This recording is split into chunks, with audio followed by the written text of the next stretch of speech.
What's up, guys? Welcome back to my channel. My name is Joannis or Joe Hatagwa. I'm a Sierra Leonean American living in Accra, Ghana. Today, we're going to talk a little bit about the deadly floods that have been occurring in Sierra Leone over the last couple of days and the impact that it's had. And we're going to talk a little bit more about why it's happening and for those of you who are planning to visit so you can be prepared. So without further ado, we'll get right into it.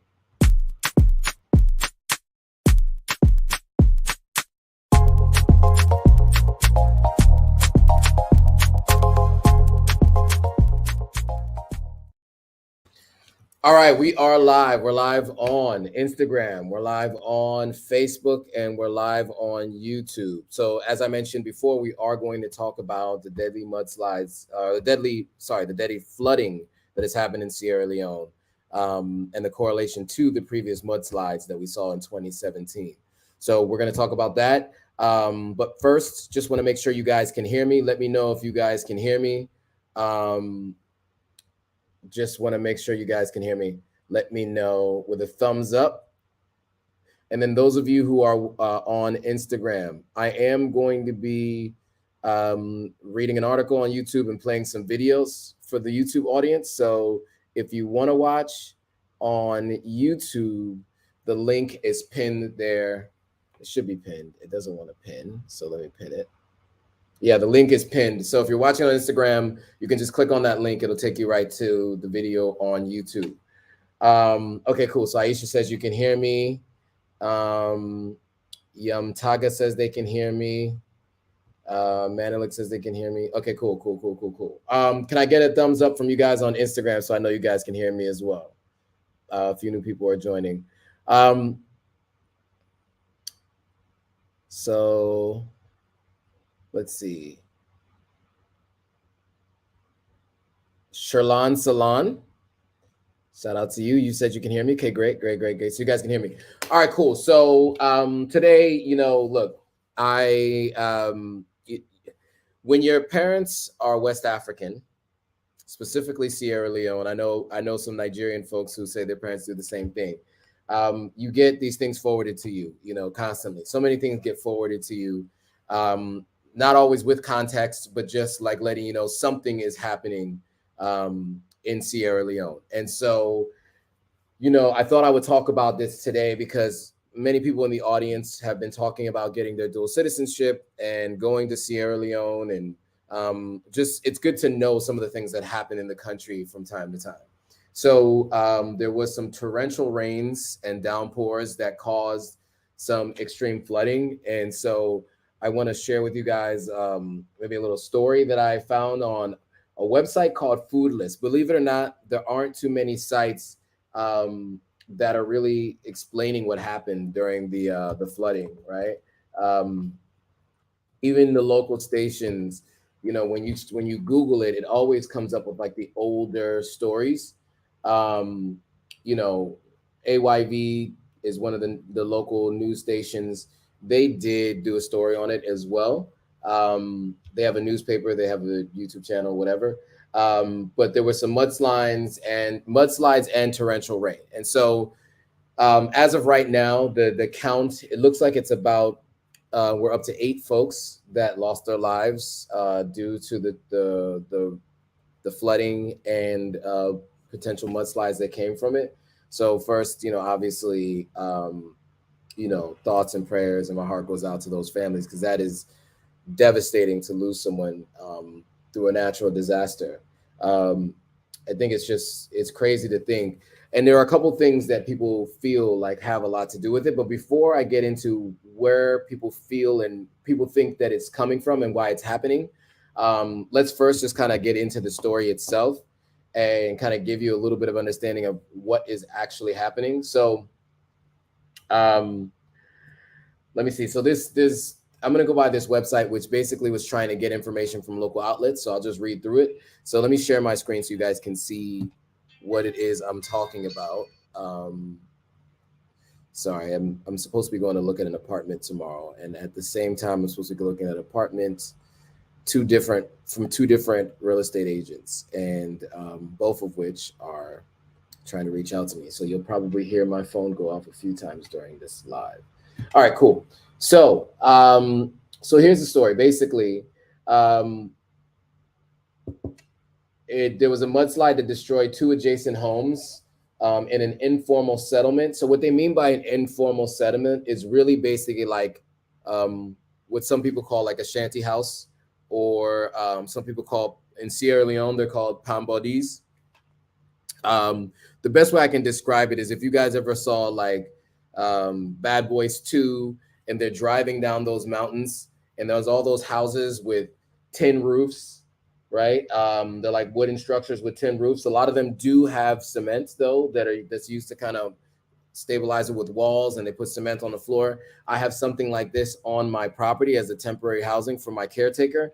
But there are some people who actually live in these houses as their homes. And so there are certain areas in Sierra Leone, and many other countries have this as well, where you know, they're kind of informal housing developments, don't really have addresses. They're just areas where people have settled because there aren't other things going on in those places. There's no farming, there's no houses being developed there, but they usually tend to be in areas that are lower than or at sea level or near rivers, things like that, right? And in areas where people don't spend a lot of time focusing on building there, right? Outside of the people who are living there in those informal settlements. So basically it destroyed 2 adjacent homes, and it was at the slope of Kissy. So in Kissy is where this happened. So the mayor of Freetown went actually to the spot, and this is a picture of her, you know, to kind of see what was going on. And you can still see the flooding and I mean, the rainy season is pretty hardcore in Sierra Leone. It comes down. And it's pretty aggressive when it does rain. And so you can see the flooding here. And then, you know, here's some more pictures of what it looks like. Now, one of the challenges we have in Sierra Leone, which we've talked about before, is the littering and the garbage that you can see in the ocean, a lot of times in the local rivers. And this right here just kind of depicts exactly that. You can actually see some of it here off to the side. So you can imagine how dirty this water might be. And so many people have had to evacuate based on this. So, you know, this kind of reminds me of what happened in 2017. So in 2017, there was a mudslide that happened in basically in the region area of Sierra Leone.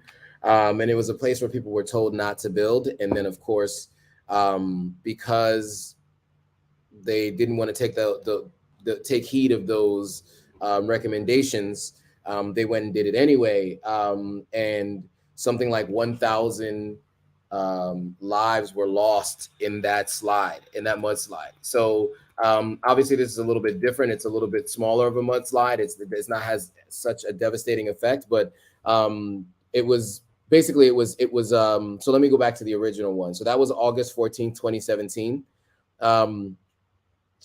Yeah, so it struck more than 3,000 homes. And the estimate was that 1,141 people were either lost or had passed away. And so many people are still buried under that mud because they weren't able to retrieve all the bodies and dig everyone out. So there are still people buried there. Apparently some people were obviously buried alive, and, you know, that has to be like a horrible death. But anyway, back to this particular mudslide. The rainy seasons are really, really heavy in Sierra Leone. And so I wanted to show you guys some footage that was sent to me via WhatsApp, because as I said, this is how things happen. You get like these WhatsApp videos. So you can get an idea of what it looks like right next to what's happening. So let's start with this one.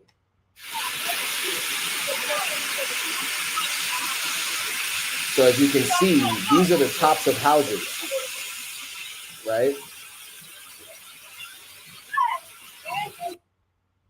So it was that bad. Let me see if I can get another one so you can see some more footage of this. So this is on a street, right? So you can see cars trying to drive through it. Or not even trying to drive through it, just there. So as you can see, I mean, the rain is, you can hear the rain, it's coming down really heavily. And then you see the water. And these are people on the road at the time trying to drive, and they're just stuck in it. So he said, don't ever pass all the water that they come. So like basically he's saying it's heavier than what you're used to seeing, right? Because when you see, it's how we put parking, so you are the job. Yeah, so they had things that they were trying to do to block any flooding, and you can see the water has now superseded that and has gone over it.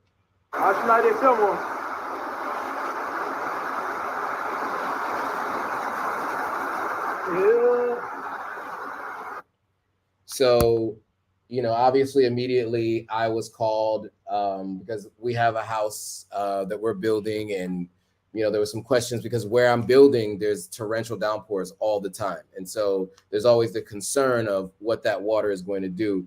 And luckily the house is okay. Everything is okay, at least in terms of, you know, everyone that I know and where my house is. So that's all fine. But obviously this has had devastating effects on other people. So I'm going to show you a couple more videos really quickly because these were sent to me, and then I'll open it up to questions, comments, and thoughts.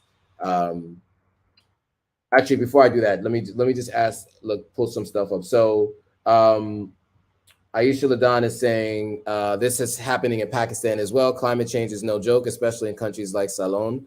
Yeah, I mean, the climate issue is definitely something that is proving to have impact on everyone, right? I don't think anybody can say it's a theory now, right? Jose Cruz is asking if there's anything that we can do. It's a good question. You know, when things like this happen, from time to time, people do, you know, different fundraising efforts, but I haven't seen anything of yet. Sierra Leone. But I think that there's something that we should really start to work on as a group. Those of us who are concerned about Sierra Leone, who are thinking about getting dual citizenship, these are the kinds of things and the kind of infrastructure that we should set up, right? Where we actually create a place for people to be able to help who want to help. As of right now, I haven't heard anything about, you know, what do you call these things? I want to say change.org. Is it change.org where people, you know, are able to give money? But I haven't seen anything like that as of yet. Jerry Campbell just says, geez. Aisha is saying these waters flood many homes. My Creole teacher sent me a video of his home in even in Freetown. Yeah, so it's been everywhere in Freetown, really. Wow, very scary. This is like Katrina. It does kind of remind you of Katrina, and it wasn't even a hurricane, right? It's just torrential downpours. It's rainy season, right? But it has been excessively hardcore raining. Civil engineering for storm drains. Yeah. So storm drains, I think, could be really helpful on these major streets, right? To a degree, right? Because at the end of the day, Sierra Leone has lots of mountains, right? And so, you know, parts of Freetown are pretty low from these mountains, right? So when the rain comes down, it just goes everywhere. And so it's kind of tough to be able to drain all of that and send it back out to sea. And so what you have is you have situations like this. But I do think if there were better, you know, drainage systems on all the major streets, that would help a lot for sure. SALONE TITI says, hello, what's up, SALONE TITI? All right, so let's look at one of these other videos really quickly, and then we'll move on. So I've already played this one. I've already played this one. So let's do this one. So these are people walking on top of rooftops because of the rain. They're walking on top of rooftops because of the rain. You have to see this. Look how high the rain is, right? So for context, right, because it's probably really hard to understand what you guys are looking at, right? So if this is a rooftop, then this is clearly the top of a house, right? You can't even see where the porch is or the door to enter the house is because that's how high the water is, right? So like Aisha said, this kind of reminds you of Hurricane Katrina. If you remember, people were on top of their rooftops trying to be saved by helicopters. This is what it looks like. I mean, look at this.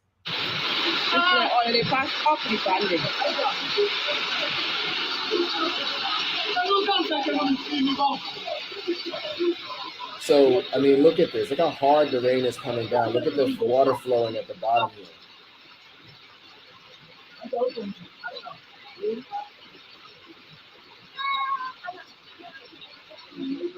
I mean, can you imagine this happening where you live?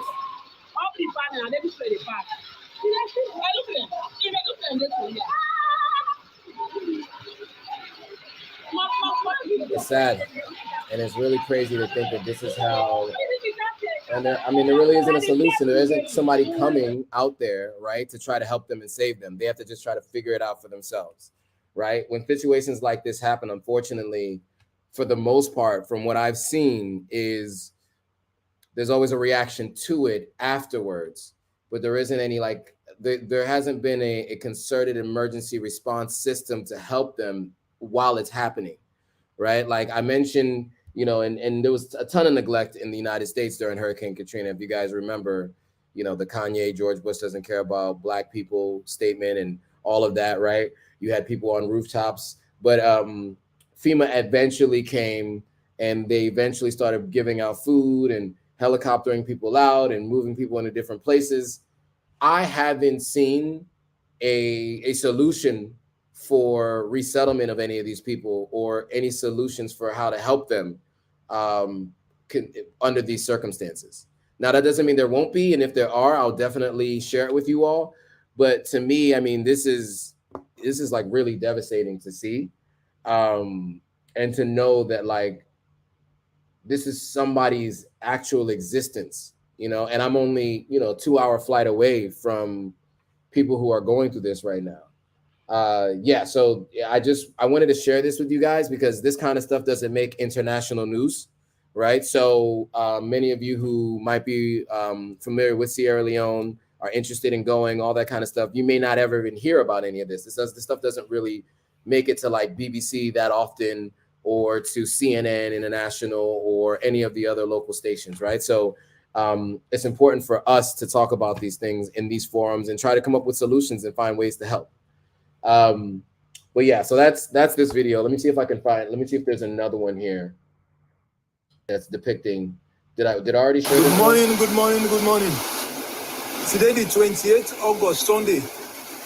This young water, it don't pass the one yesterday. When are the 27th? I mean, that's Creole, but I'm pretty sure you guys understood that. Basically, he just said, it's pretty obvious what he said, but he said that, it was Sunday. So this was yesterday. And he said the rains were worse than the day before, right? That's basically what he was saying in Creole. This now front me on side, and the rain less now down that street where they cancel right now. They can everybody one at the water and the hill, they're not too much because right now under. So what he's saying is the rain has lessened, right? But the water is coming from the hill. So this is like the water coming down from the hill. So where he is currently, it's not raining as hard, but because it was raining up in the hills, this is what's happening right now, right? It's now coming down into areas like where he's living. And yeah. Now do I think so why they do this recording? As now they see right up down that street. It's now right up down that street the water they cancel. This water it pass all. As you see, in nearly they jump. The slab I put. And I see the slab I put for record. Now they jump on. Yeah, so basically he's saying it's nearly coming over the slab that he put down to basically protect from this in the future from before. So let me get to some of the comments here because there's some people talking about this. So Yamtaga says just need to guide most of it to the sea. Yeah, I mean, I think easier said than done, but I think you're the one who mentioned the civil engineering, right? Who needs to work on this. Salone Titi says it's so scary though. Hope they're all safe. As do I. Taga says, even by using underground tunnels like Tesla's Boring Company. Jerry Campbell's thanking for the update. Miss P has joined. What's up, Miss P? Aisha says, from what I'm told, this flooding happens during the rainy season. My question is this normal? The video you played, he said this is more than what he's used to. What is normal flooding? So yeah, that's a great question. So there always is a little bit of flooding, right? There are some streets that aren't set to like kind of have the water go into it. There's like especially on streets that aren't as paved, right? So there are a few streets or many streets that aren't paved, that are dirt streets, and water does collect there.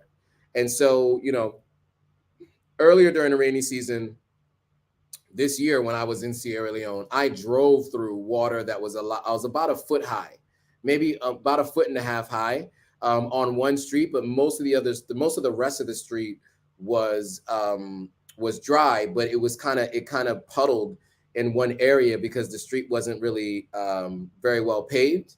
And so, but it's never like this. This is on another level. There's always some level of flooding in certain areas, but not on major streets like that, right? You know, what you have normally is like, you know, certain areas do deal with a little bit of flooding. It's kind of it's par for the course. You know, where I built my house, we would have a little bit of flooding, but the water would soak into the ground. And then what we have done, and this is partly why I think a lot of this is happening, right? So there's a lot of like thoughts around why this is happening. One reason is deforestation, right?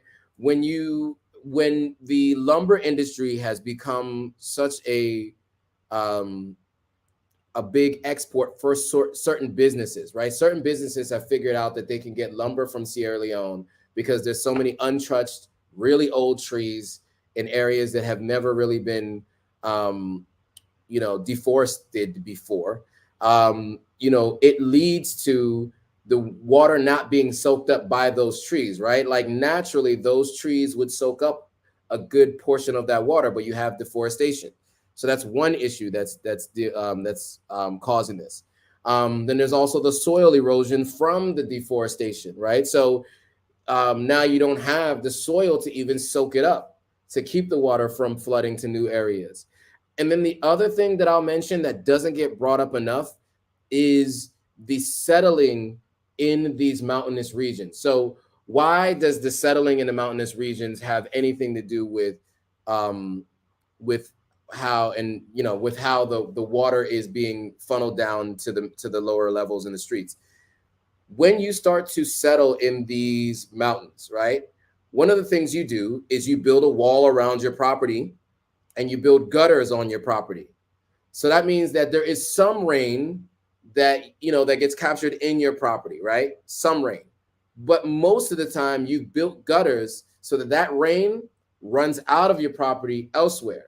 And so if you can imagine hundreds of houses being built in the mountains, the water is coming through all those gutters, down into the streets where it's now being pushed into areas where these homes are, right? So even like for me, for instance, the house that I built, right? I have a wall around my property. My property slants down like this, right? So like if you're walking into my property slants down like this.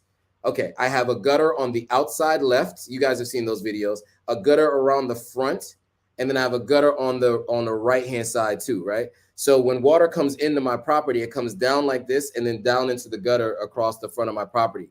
So it keeps the water from collecting in the property and affecting the wall and bringing the wall down, right? So I had to build those gutters so that the water runs out of the property. Otherwise, it would knock the wall down. But like, if you could see, and I wish I could show you, I don't have any pictures, but my next door neighbor's house, you can see that like years and years ago, they built a wall, actually they built the house, and the side of the house you could see was like, it used to be a basement and it used to be at street level.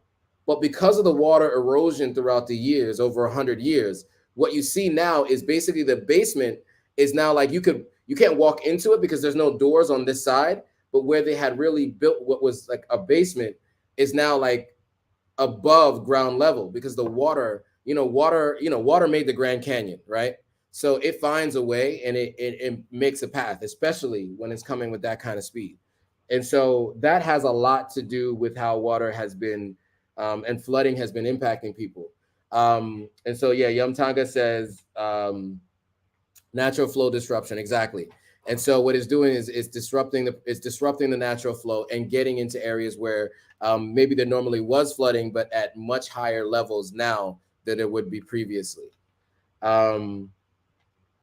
Miss P says, wow, that's terrible. I hope everyone's safe. I hope people are safe. I mean, the death toll was 6 yesterday.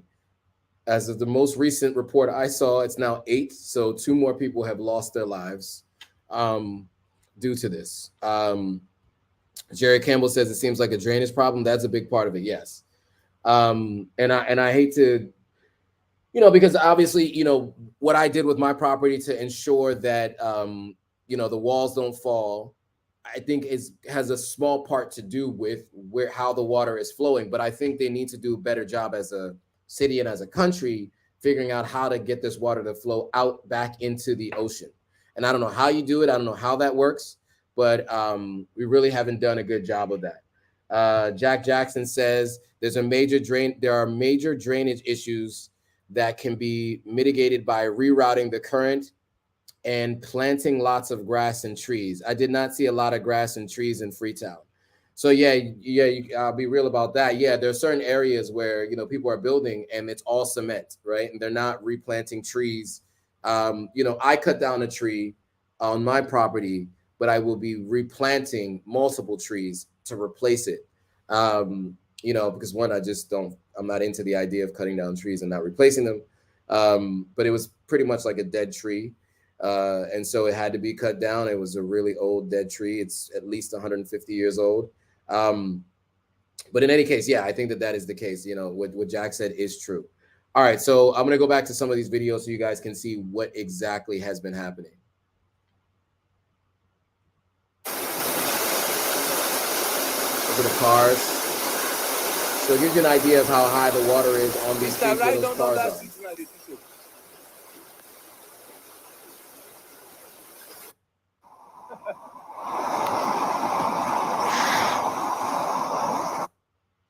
All right, so let me see this video. And I haven't really watched all these videos in their entirety. Most of this is like my first time seeing these.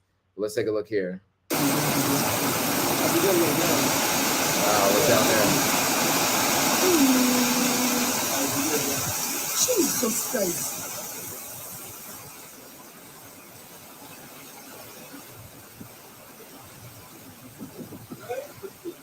Wow. I mean, just with the force that it's coming with.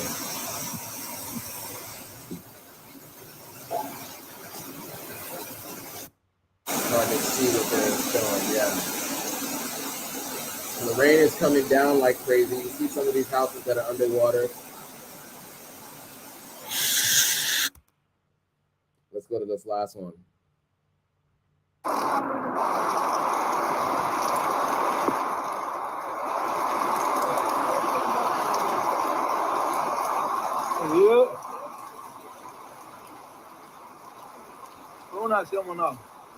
Wow. This whole street. Wait, which junction is this? Hold on, let me hear what he said.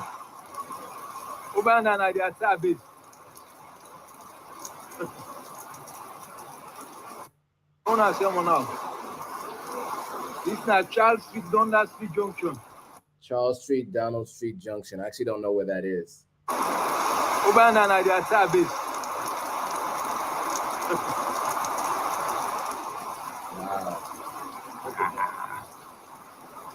That is crazy. Hey.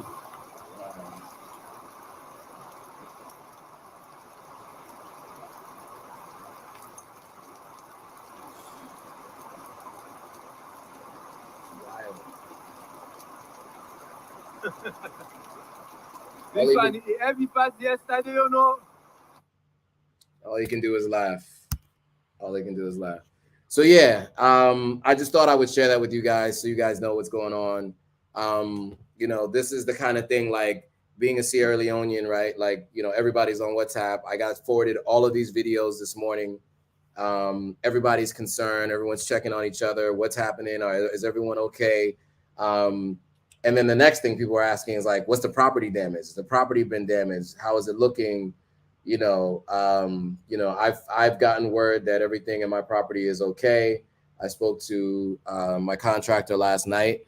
He mentioned to me like how bad the damage was, and for other people, and luckily we're okay. My family's okay and my place is okay, but many people aren't, right? And there are long-term effects of this, right? It's not just like when the water subsides, it's all good, right?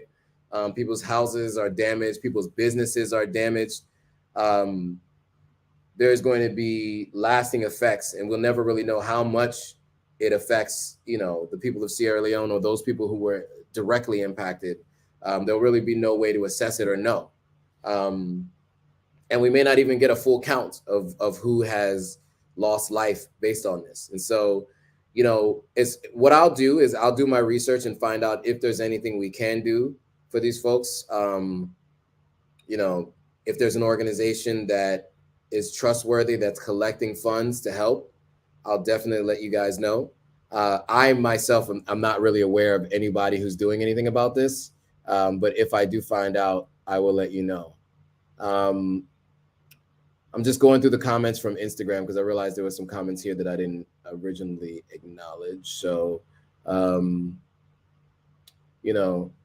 is it Uche says, may their souls rest in peace, the 8 that have lost their lives, for sure.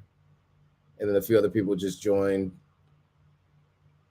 Yeah, Uche. So I pinned the link in the description so that you can watch whatever's on my screen on the YouTube link. Unfortunately, on Instagram, I can't share the screen, so I had to do it on YouTube. So, Juami Asante is asking, what months do you see this much rain in Sierra Leone? So, our rainy season in Sierra Leone does mirror the rainy season in Ghana, right? So, the rainy season is usually around like, let's say June, July through September, even sometimes October. So the problem is that it shifts, right? So sometimes it's a little earlier in the year, other times it's later in the year. It's really hard to say. It's not the same every year. So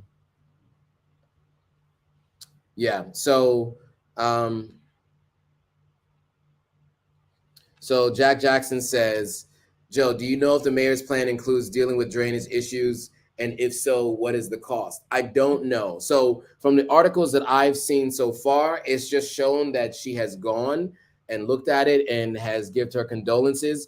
But I do know she's really smart. And she's, because I've actually sat in on a meeting with her, somebody else's meeting. I was just listening in. And she's definitely a solutions person, a problem solver. She does happen to be from the opposing party than the party that's in power on the presidential level.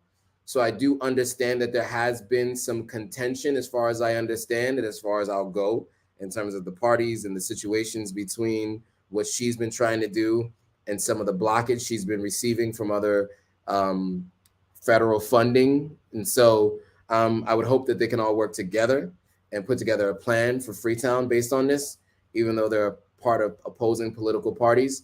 But to be honest with you, I just don't know. I do know that she's received opposition from previous plans. And so I just hope that this doesn't end up being another one of those things based on political parties. You see that in other countries. Let's just hope that's not the case here. Aisha LaDon said, especially since she's out looking as it's happening, she can see exactly what's going on. She can. And I hope that there is a plan. That may help her plan versus waiting until the rain has gone. That is true. That's true. One thing I'll say about her, she's very proactive about a lot of different things. I definitely have seen her do she definitely is a much more progressive in terms of using technology and different ways of working with people and her communication style and all of that kind of stuff. Some people say they could see her running for president of Sierra Leone one day, if not even in the next election. I don't know how that would work because it's coming up. But, she definitely is the type of person that you can see wants to do as much as she can. but I think she has had a few challenges. She's run into a few challenges, but hopefully it can work. Taga says, might pull a topography from Google to help. It sounds like you are an engineer of some sort. I think we do need structural engineers. I think that's what you call them. And those kinds of people, city planning, all that kind of stuff, to kind of make some major adjustments and changes, right? Otherwise, it's only going to get worse, right? As more people are building, as this deforestation continues to happen, we may end up with a situation where parts of Sierra Leone look like Venice. I don't know if you guys, I've never been to Venice, Italy, but one of the things you could do is go on a gondola ride through basically what used to be a different city that wasn't underwater, that wasn't submerged underwater, right? And I feel like, parts of Freetown will end up in a situation like that unless we do something about it. So we need all the brightest minds that we can get to help, apply their resources to figure out what we can do so this doesn't continue to happen. Okay, cool. Any questions, any other comments, thoughts? Let me look back at the Instagram live to see if there's anything else, if anybody else has had anything that they want to share or their thoughts on this. A bunch of people joined from Instagram. I'm just looking here. Helen Brown, hey Helen. Just like going through here. Okay. So here we go. Samara says, cities like Freetown were not built for this level of settlement. A city has over 1 million inhabitants that was built for 250,000 people is not sustainable. Very true. Very true. Shout out to Samara. Juami Asante says, sorry to hear all this. I didn't know about all this. Thank you for sharing. My prayers and thoughts are with the people of Sierra Leone. Yes, they are. And then here goes Samara again, saying lack of urban planning is a big contribution to the severity of the flooding. Exactly. That's exactly it. And we need more urban planning. We need more civil engineers to help with that. Helen Brown says, what about the government? What are they doing to help those who've lost their houses? I haven't heard any plans as of yet. I hope there's something coming. But I haven't heard what they're planning to do there. It's tough because I've seen things like this where people haven't been satisfied with the response. So, we'll see. We'll see if there's anything that does come to these folks. Aisha LaDon says, I'm an advocate of the diaspora using its skills to build our motherland like we do elsewhere. Outsiders will come in, and that will be on us. Yeah, I mean, I agree 100% that, if those of you who are skilled, like right now, Sierra Leone, many of the major business sectors in Sierra Leone right now are nonprofit, right? And so you have to be willing to go lend your hand in the NGO space or the nonprofit space. It's just very difficult for-profit businesses to really scale and for things like this, right? I think you got to kind of go in with funding as a nonprofit. A lot of times, or NGO, you got to go in with funding because you can't expect that the government is going to fully fund something like this. A lot of times NGOs go in with their own funding and they pitch in together with their own funding to start working on things like this and maybe get some budget from the government. But a lot of times it requires people to just step in and just go to work, right? It's not one of those things where you would expect that there are measures that are in place or things that are in place that automatically trigger when something like this happens. What usually happens, and I'm trying to find the best way to describe this without getting into trouble at all, but like basically what you find is that you kind of have to take matters into your own hands a lot of times to help as many people as you can, right? That's just kind of the way things work right now, and that's just kind of how it is. So that is the situation as it stands right now. I don't have any more details than that. I'm going to be following this closely because who knows what kind of impact this is going to have over the next couple of months. And it's been heavier rains over the last few days during this rainy season, but we don't know if it's going to continue. What if there's another day tomorrow that was as heavy rains as it was 2 days ago? What if it happens for a week straight? What if next year it happens for a whole month, right? Like, that's the thing that I think we need to figure out solutions for this, like ASAP. And I don't have the answers, to be honest with you. I don't have the answers. All I know is it's happening, and I don't know if there's contingencies that have been put in place to prevent this from happening in the future. Aisha LaDon says, I'm working with a team to help on Tasso. And yes, we have to do it ourselves to get things done. It's a team effort, right? Exactly, 100%. Yeah, so look, this isn't really a long live. I mean, it's been about 40 minutes. I just wanted to share this story with you all because it's top of mind, and it's been something that I've been getting inundated with messages on all last night, all day today, from family members, friends, people that are wondering what's going on. And so I just thought I would share with you all, especially because there seems to be an expressed interest in what's happening in Sierra Leone. I thought it made sense to kind of share this with you all so you guys can see. So if there's nothing else on this topic, I will say, like I said, I will continue to keep you guys updated as much as I get information about what's happening and what the relief plan is, what they're doing for people. If there's a reputable organization that you can donate to. My friend works for a company. I'm not going to shout them out right now because I don't know if they're doing anything about this. They're more of a health sector company, but if they can reallocate funds for something like this, they worked on Ebola, they worked on the COVID stuff. And so maybe they can reallocate funds for something like this and see how much they can help. They do seem to have structural systems that are really good, but I don't know if they have anything specifically to this. My friend runs, I guess she's kind of the country manager. Is she the country manager? So she oversees all operations in Sierra Leone. And so as I hear back from her and anybody else who I talk to, I'll keep you guys posted on the next live next week. So in terms of the next topic, and we'll keep this open. If you guys have any comments or whatever, we can go back to those. But I did want to mention a couple other things to you all. So I am here in Ghana for the next 3 weeks, and then I'm traveling again. And so I will be in Germany for about a week, couple days, and then I'm all over the States. So for those of you who are interested in meeting in person, I mentioned this before, and I need to put together the tour schedule, but I'm calling it the Authentic African Tour. And so we're going around to different cities because I'll be there for work, but why not meet and greet with people? So I'm in Atlanta the last week of September. I'm in New York the first 2.5 weeks of October. And then I'm in LA the end of October. And then I'm back in New York for November. And then I'm going to, the first week in November. And then I'm in Sierra Leone, maybe that second week or third week in November, all the way through the end of December. And then I'm coming back to Ghana at the very end of December. So that means that if you guys are going to be in any of those places, I'll be setting up some time and places to meet up with you guys.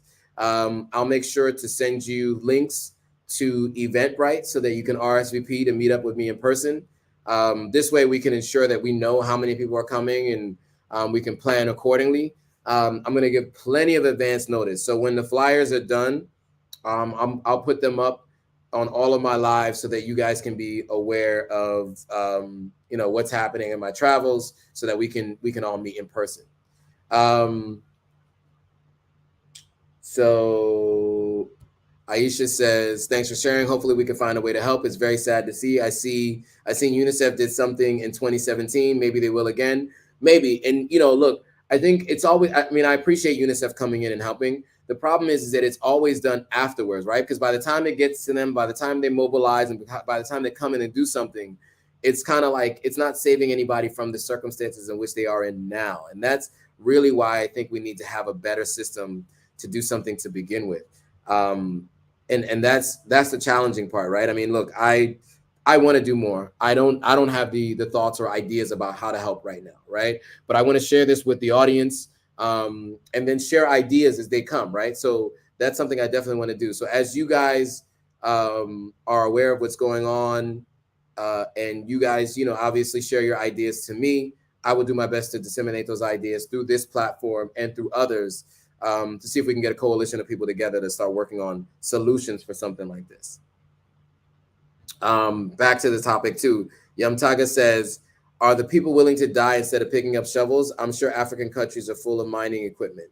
I mean, I think that's easier said than done, right? You're saying picking up shovels. That would mean picking up shovels, but we're talking about areas that are full of cement, right? So the shovels, you know, you really need not shovels, you need like real equipment to come in and restructure the city and city planning, right? Because it's all been cemented.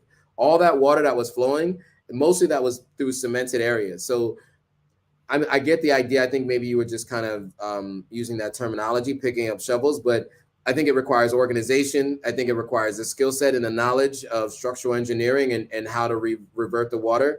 I don't think it's as simple as just, you know, kind of picking up shovels. And so, and you have to remember the challenge in Sierra Leone in terms of most of the people, and the literacy rates and things of that nature, right?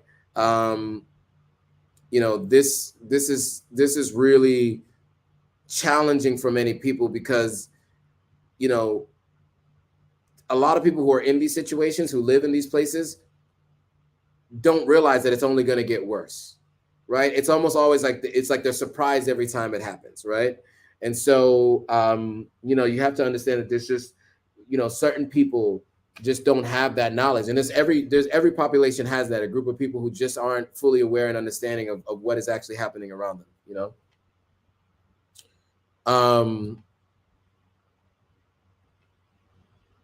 Aisha LaDon says this isn't something a layman can fix. My point exactly. I think it does require structural engineering, civil engineering, whatever that's called, those kinds of people. Back to what Aisha was saying, busy man. Yes, I'm traveling a lot for the new job that I have. I'm in New York once a quarter, but then I'm also traveling to other parts of the country for many different things I have to do. I have stuff in storage in Los Angeles. I have to go to Atlanta. It is my 20-year high school reunion this year. I graduated June 3rd? June 3rd, 2002. 6/3/2022. So it's already been 20 years since I actually graduated, but our homecoming is in October. So I'm going to my homecoming at my high school. And so it should be interesting. Some people that are going to be going there who I'm looking forward to catching up with and meeting up with. Okay, Yamtaga says, I'm near Atlanta. Nice. So I'll let you know about Atlanta. SALONE TITI says what about the UK? So I was in the UK a couple months ago. I don't know when next I'm going to be back in the UK. I've been trying to talk through that right now because for my full-time job, technically I'm in the EMEA region, Europe, Middle East, and Africa. But I went to London for a conference earlier this summer.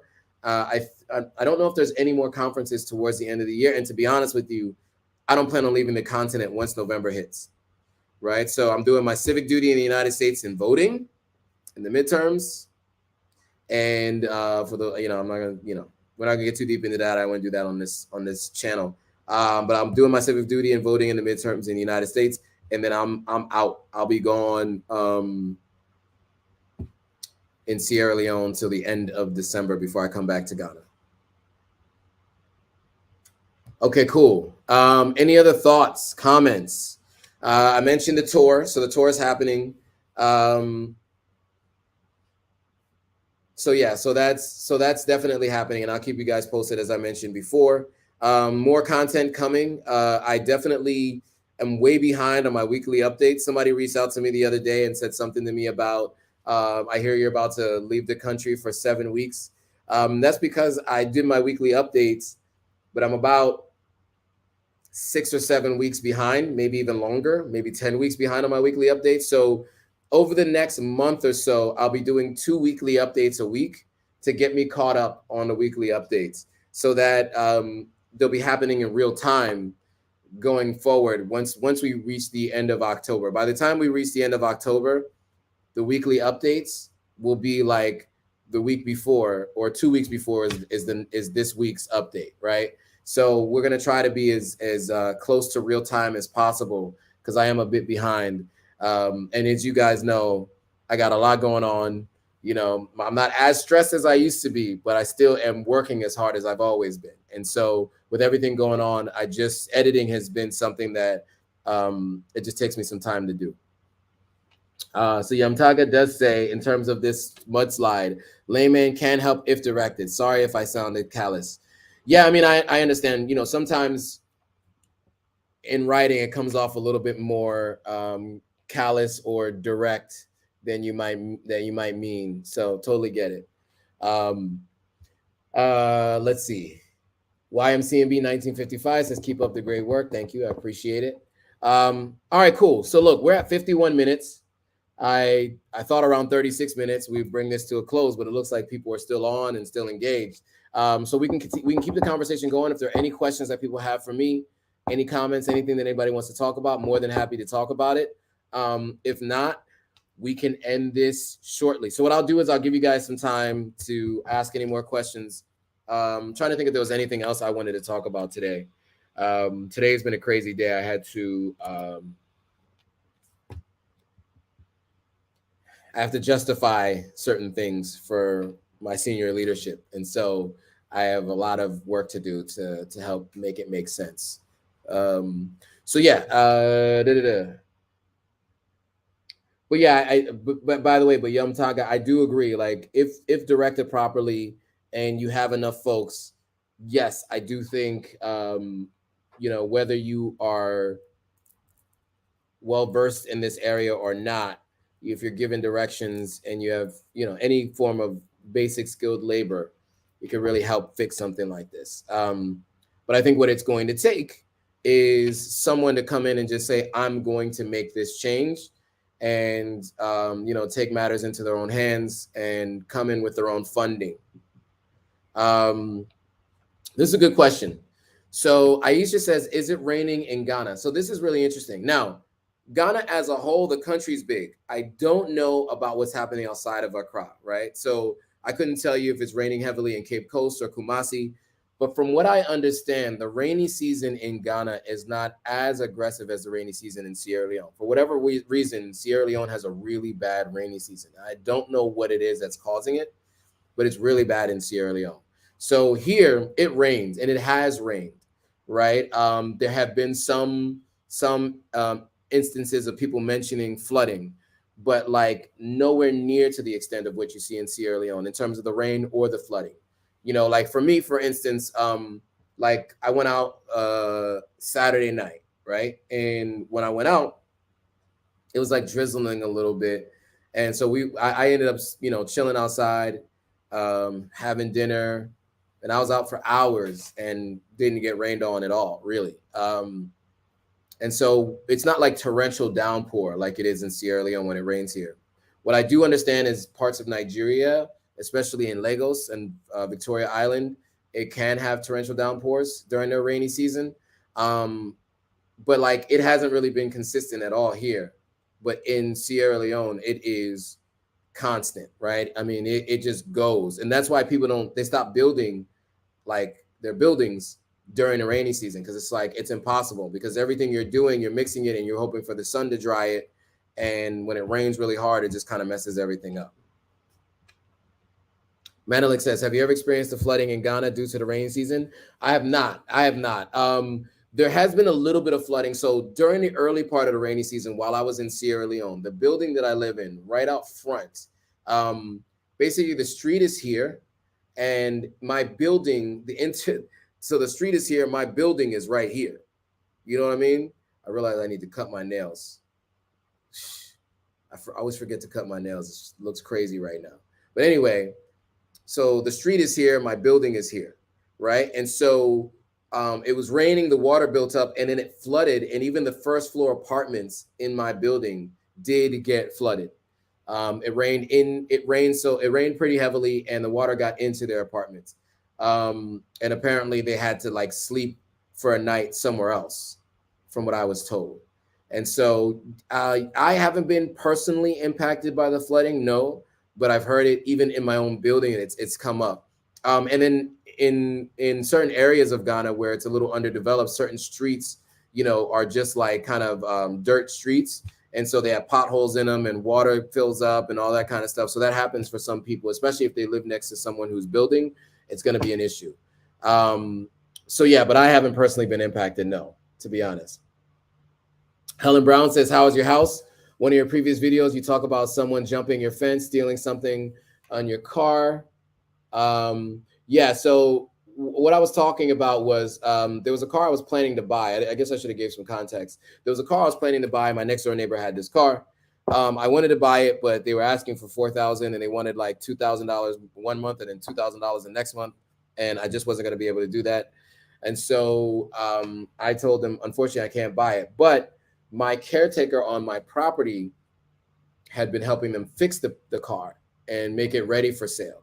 And so they parked the car on my property and someone hopped the fence, went in, because one part of my fence didn't have barbed wire on it. So when I first got my fence built, the person who did my fence, family member, cousin, who ended up moving away from, he basically said that like the security post is going to be like 6 feet long by like 2 feet wide. And so the front on one side of the fence, one side of the gate, he didn't put the barbed wire there. And then he didn't put barbed wire along the side of where the security post was going to be. His reasoning for that was the roof for the security post is going to come down over the top of the fence on either side, and then you want to put the barbed wire on top of that, right? That was his defense.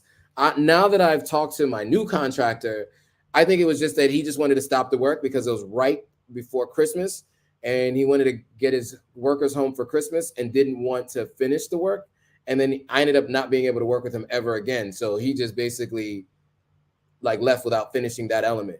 My new contractor said you can easily just build the roof of the security post next to the wall. It doesn't have to be over top of the wall like that. And it can even be over and onto like where the barbed wire starts, and still the water can flow out that way without any issue.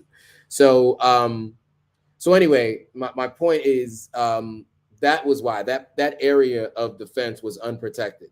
So we do got barbed wire going up whenever the rain stops. So this doesn't happen again.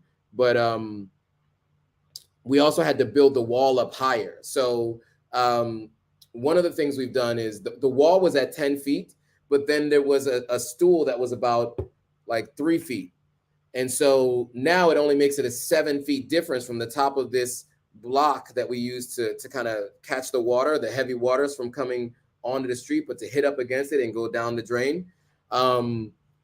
It's only 7 feet. So like even someone who has 2 knees that have had knee surgery, I can hop 7 feet, you know? So that's the reason why they were able to get in. But now they've added 2 rows of blocks. So now it's back to 10 feet. So it's, even if you try to jump off that from top of that thing, it's still up at 10 feet. But we're still putting barbed wire over top of it anyway, just to ensure that nobody attempts to get in there from the street or from the front of the property. But yeah, so that's coming to ensure that like we don't have people coming in. But apparently nobody's been coming in and out of there since we've raised it to 10 feet. But we also want to put barbed wire, and I'm going to put glass shards around those areas right there. So if somebody tries to go over it, maybe they try to put a blanket or something over the barbed wire, the glass shards will still go through the blanket, and and then also we're getting a dog too. I'm planning on getting a dog as well, because I can't have people jumping in and going into the property, because the only means I have of protecting myself is a taser, and you need to be in close range for that to work. It's not one of those that you shoot out. It's one of those that like, anyway, David McCrae had a question. Hello, is your family and or friends affected by the storm? They haven't been. Luckily, I've been lucky in that sense that no, none of my family or my friends have been affected so far, as I know. My group chat right now with all my friends there seem to be fine. They seem to be fine. I do want to check on one guy. because I know that you know, it may have impacted him. So I do want to check on one guy. But for everyone else, I know they've been good. Bronco Blue says one obvious problem is that it seems like everyone building houses on lots in Ghana is putting down tiles with an underlayment or even putting down concrete on their entire lot, so no water soaked in. So yeah, that's one of the reasons why we had the water issue here at the building that I live in. It's all concrete, no grass, no area to soak the water. So this is an issue not only here in Ghana, but it's also an issue in Sierra Leone. So that's a good point. That is one of the issues. It just all runs into the street. That's exactly right. They need to ban that practice or only allow within 10 feet of the foundation. Yeah, I mean, I think, you know, what they should do is really focus on the reforestation, right? You know, because there's been a deforestation issue in Sierra Leone, and a little bit of that here in the capital city in Ghana. I think there should be an effort, a forced effort into reforestation. I do know that part of People's National Service in Ghana is they're working on reforestation. So Shy Hills Wildlife Reserve is one of these places a little bit outside of Accra, where it's a reserve for wildlife. Kwame Nkrumah built it while he was president of the country way back in the day. Shout out to Destination Africa Group for joining. And they have a reforestation project that they're working on with National Service. National Service is basically people who just graduated from college. You kind of do 2 years of service to your country. And so to God and your country is what I remember them saying. And so one of that is a reforestation project that they're working on in Ghana. But I think we need to do a reforestation project in Sierra Leone in that same way, because I don't really see that happening, and we need to have that happen because there is a problem with people chopping down way too many trees there. And I do think it makes sense, as Bronco Blue mentioned, to at least encourage people to have trees and plants in the ground on your property and not have it all be cement. But because it's so expensive, everybody is trying to build on every single square inch of the land that they have. I went and looked at an apartment yesterday. There was a whole big building like this, and then right behind it is like a whole big building. And like there's actually windows in between where it's like there's literally less than a foot of space between the two buildings. And they were just trying to force as much as they could on that space because of how expensive it is. So that's also an issue, right? So there's just no way they can have any, you know, green life on that plot of land. Okay, cool. We've now made it past an hour. Wasn't sure we were going to make it, but we did today. We made it past an hour. You guys are always engaging, always have some great things to say, and got lots of good insight and input. Is there anything else that anybody has before we draw this thing to a close? We got a pretty engaged group, and the number of folks joining today, I think, has started to increase as the live has gone on. So I'm glad you guys all could join. Any other questions, comments, concerns before we call it a night? I got more work to do this evening, as I always do on these after I'm done these lives. But if there are any more questions, comments, concerns, thoughts, and by the way, the Destination Africa group, guys, YouTube, we need to catch up definitely soon. So I'll reach out, Michael. Want to catch up because I'm back in Ghana for a few weeks now. Definitely want to just catch up. Any more questions, comments, concerns, thoughts before we bring this thing to a close? It was a good turnout today. Almost at some points 50-something people on the YouTube, which is pretty good. It's a little bit above average these days. So it seems as though content around Sierra Leone is something that people in this group are really interested in seeing. And it's been really engaging too. So I'll keep that in mind. We'll do more content. Okay, so there's a couple more things I wanted to mention. Actually, in terms of other lives that we'll be doing, I'm going to be interviewing a couple more people in the coming weeks on live. One person is Flower Child, who is a subscriber, is in Ghana at the moment.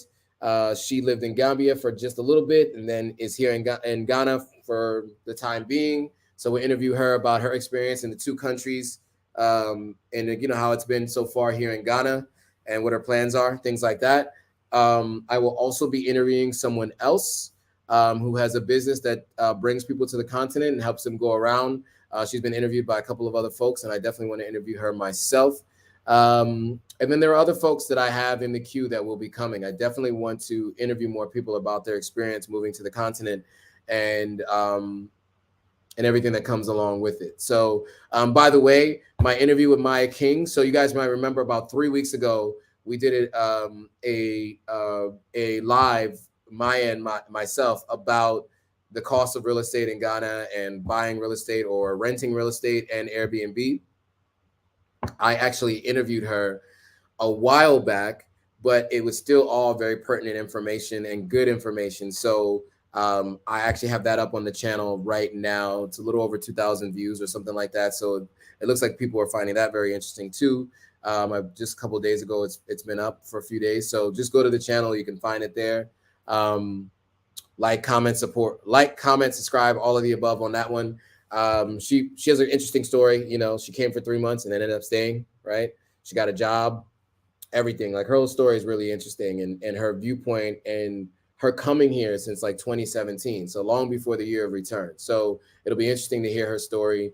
You guys definitely need to check it out for sure. And then we'll probably be doing another interview as well. So I've like 3 or 4 pieces of content with her up on the channel now. So more to come on that for sure. All right, cool.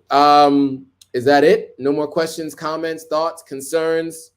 If that is the case, I think we're going to bring this thing to an end. So I want to thank you guys again for joining, and as always being, engaging as you always are. I will say this, anybody who's interested in what has happened over the last few days and want to know why it's happening and the history of how these things, or at least the 2017 situation, definitely pass this on to them. And yeah, I mean, if there's anybody who has any thoughts or ideas around civil engineering, city planning, dealing with floods, all that kind of stuff, please, put them in touch with me, share this video with them, and maybe we can share some insight with some folks on the ground to see if there's any way that we can not only try to reduce the amount of damage that is happening to people through this rainy season, but for future rainy seasons, maybe we'll find a way to ensure that something like this doesn't have as devastating of an effect as it has this rainy season. All right, cool. Well, with that, guys, I thank you for, as always, for watching. I look forward to seeing you all on the next video. Oops. I'll see you guys all in the next video.